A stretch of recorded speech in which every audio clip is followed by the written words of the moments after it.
23% लोगों के लिए 30% भारत का भूखंड ले लिया गया। उनका यह कहना था कि हमारी संस्कृति, हमारी सभ्यता, हमारा रहन सहन, हमारा खान पान हिंदुओं से नहीं मिलता, इसलिए हम इनके साथ नहीं रह सकते, और उन्होंने अलग देश ले लिया। उसके बाद भी लोग यहाँ रह गए। कुछ लोग पाकिस्तान में भी रह गए। तो यह तय हुआ कि वहाँ के हिंदुओं की रक्षा वहाँ की सरकार करेगी और यहाँ के मुसलमानों की रक्षा यहाँ की सरकार करेगी। लेकिन आप सब लोग पढ़े लिखे लोग हैं, जानते हैं 13% हिंदू वहाँ बचा था। 13% हिंदू वहाँ बचा था।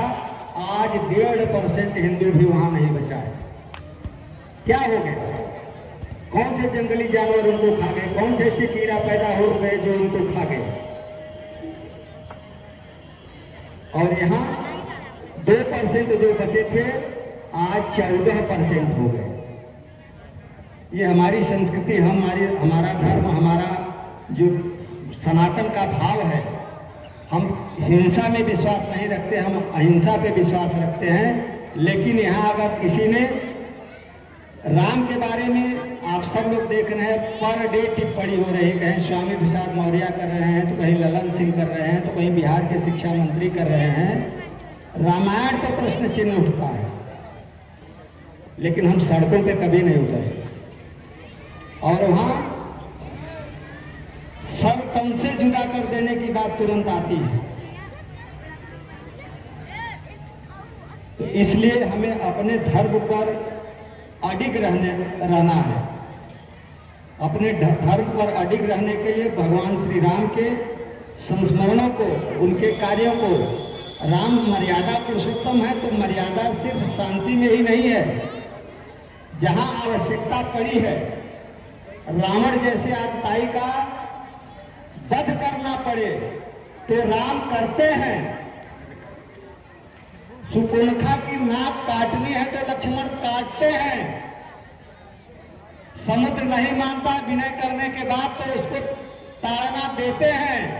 विनय न माना जल जड़ गए 3 दिन बीत, बोले राम सकोप तक बिनु भय हो न प्रीत।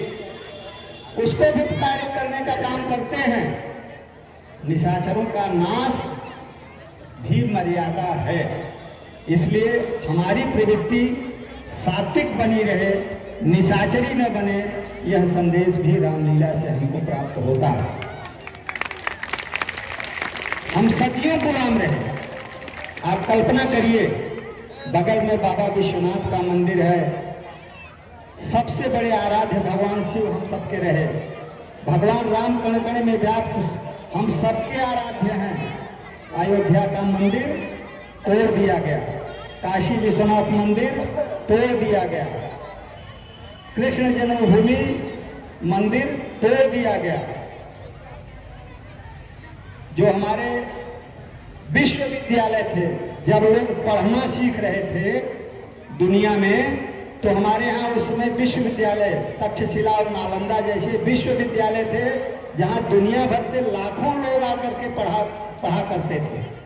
उन विद्यालयों को अधर्मियों द्वारा जला दिया गया ताकि ये शिक्षा न ग्रहण कर सके। और हम सदियों गुलाम रहने के, 800 वर्षों तक हम गुलाम रहे मुसलमानों के, 200 वर्षों तक हम गुलाम रहे अंग्रेजों के। लेकिन इतनी यातना के बाद, लाशों की ढेर बिछाने के बाद भी हमारा धर्म सुरक्षित रहा।